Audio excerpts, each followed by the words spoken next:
Well, good afternoon, ladies and gentlemen. I am delighted to be here in Belfast at the Inteletravel Travel Quest conference for UK agents. But it's not just about the UK, obviously, because right in front of me I've got the president of Inteletravel, James. And James has flown all the way from New York, but he's going to make sure that he flies less and stays longer, he tells me, in his quest for sustainability. James, you spoke this morning, and thank you very much for giving me your time. You spoke this morning about some of the figures, very, very impressive figures that are coming out of your organisation. Perhaps you can tell our users a little bit more about them. Sure, Graham, thank you. Thank you for talking with me. And we are here in beautiful Belfast with several hundred of our Inteletravel agents. Our experience of the pandemic has been different, has been unique. The numbers that I shared with everyone this morning showed that we grew from 2021 to 2022.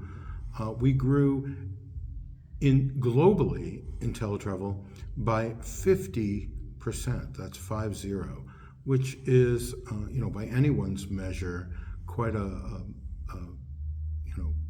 positive growth percentage for a company in normal times, never mind in a time when other companies are still experiencing a recovery, right? Certainly 21 was a challenging year for most travel companies, and yet we had recovered fully by January of 21. And our best year ever had been 2019, just prior to the pandemic. In 2020, obviously, we took a big hit, but it was still a profitable year for Inteletravel. In 2021, we exceeded our 2019 sales, so the recovery had happened for us already. And then here in 22, we took that number and increased by 50%. A unique experience for a company in this time. What do you put that down to, given that the rest of the travel industry is sort of saying, "Oh, we're only coming back now, and we took huge losses, and we had to get rid of loads of people, etc." Sure. What do you put your outstanding figures down to? Apart from extremely good management, obviously. And I should mention, by the way, that that's globally. In the UK, the UK actually led the company in the sense that globally we had that growth of 50% from 21 to 22. But in the UK, we had 100% growth. We doubled our sales from 21 to 22. And 21 was a record year in the UK also. So I think that for most people, that's going to land a little weirdly for most people. Like, how can that be?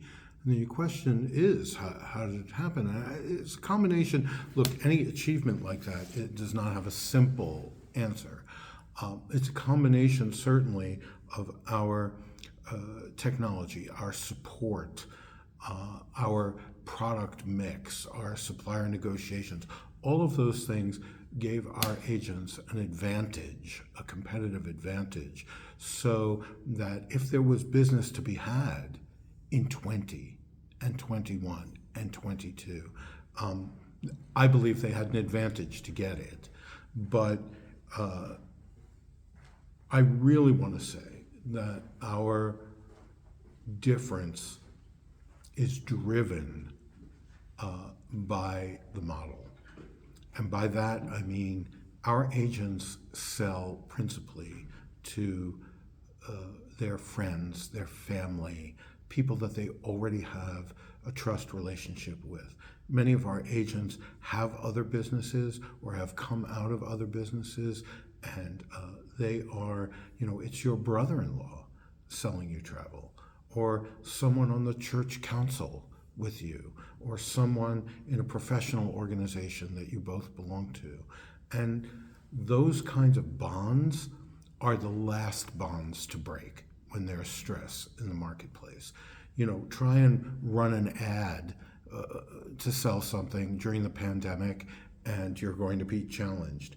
but selling something to someone who trusts you and where you have a history, that's going to work better. And so I believe it's the model backed up by our incredible training, our market-leading technology, our support, our supplier relations. So, it's the whole universe of those things, but really led by the model. Okay. Well, let's move on because I know we have limited time. And one of the themes of this conference has been that of sustainability. Everybody talks about it. We've seen some horrendous events in the Caribbean and Southeast United States this week. Some people say it's worse because of climate change and so on. I don't think there's any doubt that climate change and sustainability is an issue in the travel industry. And of course, cultural sustainability is an issue. But people talk about it all the time. It's taking action. Do you think there's an opportunity for someone like Inteletravel to stand out from the market in terms of sustainability, even if you have to take some short-term pain for doing so? Sure. I think we already do, but I want to do more, right? And I think that the conversation with customers for the last 2 years has been clear. It's all been about the pandemic and protocols and all the information that we need to deliver. That conversation is over. The new conversation is sustainability. And there are naysayers out there who say no customers ask for sustainable travel or no customers are willing to spend more for it. But I completely disagree. We're hearing constantly from customers that they want their travel dollars or travel pounds spent in meaningful ways. They want to make sure that the suppliers that are involved in their tour or their package are doing things to protect the environment, protect the places that they travel to. That a customer now who goes to an all-inclusive resort and is offered a plastic straw actually is going to ask about that. They're going to push back on that. Why am I giving plastic water bottles? Why, they know it's top of mind for them. So our job is to, first of all, we have a responsibility because of the size of the network that we have. Again, our model. I would say we have a responsibility to be a mouthpiece for sustainability. We have to educate ourselves as agents and then use our position to educate our customers. Customers who already know about sustainability and care about it are willing to pay extra for it. We have the surveys that back that up.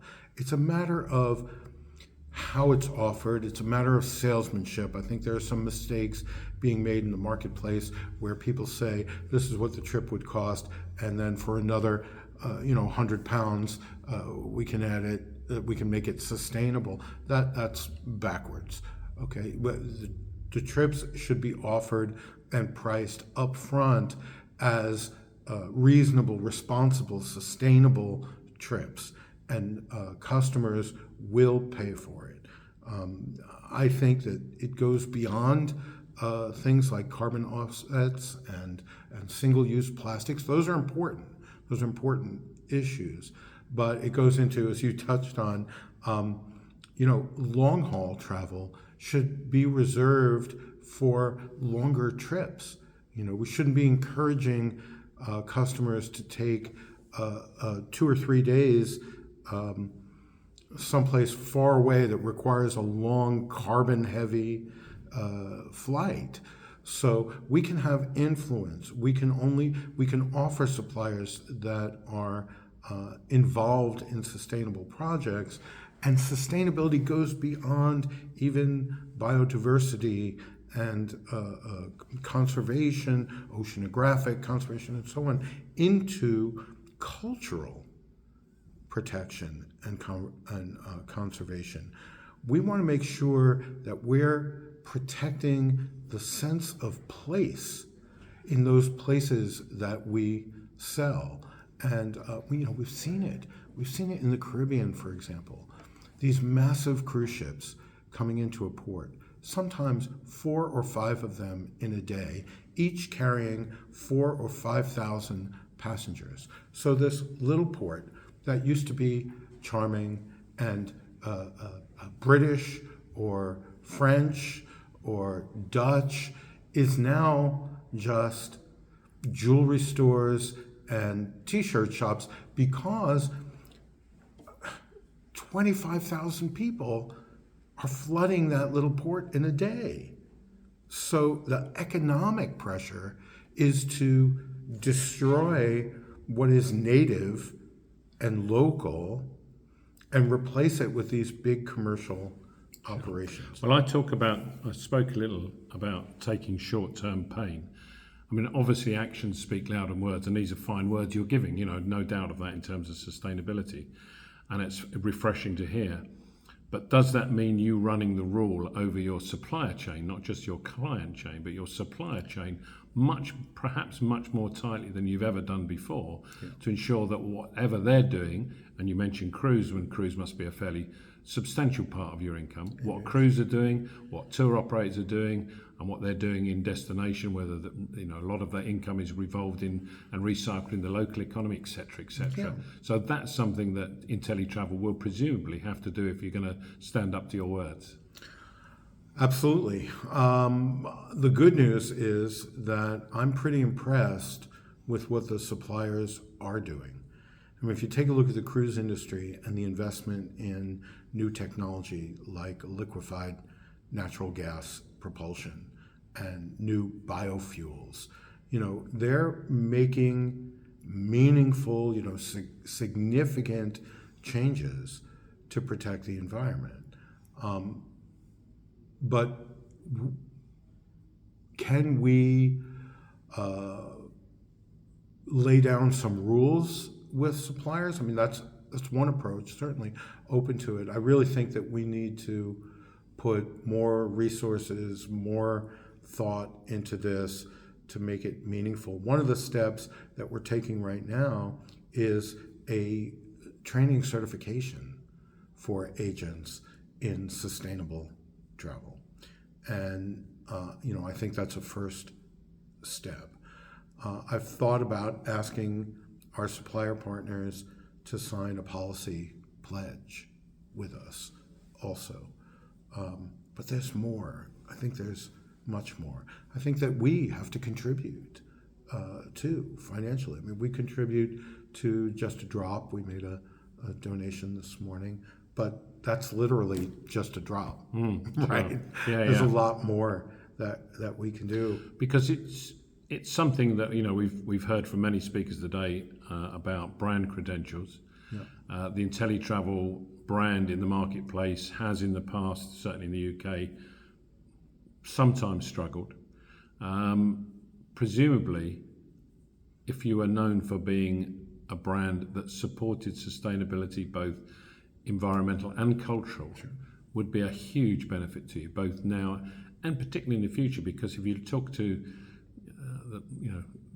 younger generations of people, they are even more on it than, say, people like me or you. And let's face it, we recognise it, but we probably don't live and breathe it as much as we should. Right. But young people do, and the next generation of travellers will demand it, I believe. I agree, and I am advising my agents and our suppliers, you have to be ready for those challenges, those questions, especially from those younger travelers. They want to know, what are you doing? So we need to do more. We need to get more serious about it. But it starts with recognition, right? It starts with knowing that there's a problem. And we're fully there, and we're beginning to implement, but we have a lot more to do. As an industry, we have a lot more to do. And as a company, Inteletravel has a lot more to do, but I'm committed to it. Good. Well, James, thank you very much for your time. I appreciate it, and I wish you very best of luck. It'll be nice to have this conversation this time next year and see what you have done. Or even sooner. Indeed. Cheers. Thank you.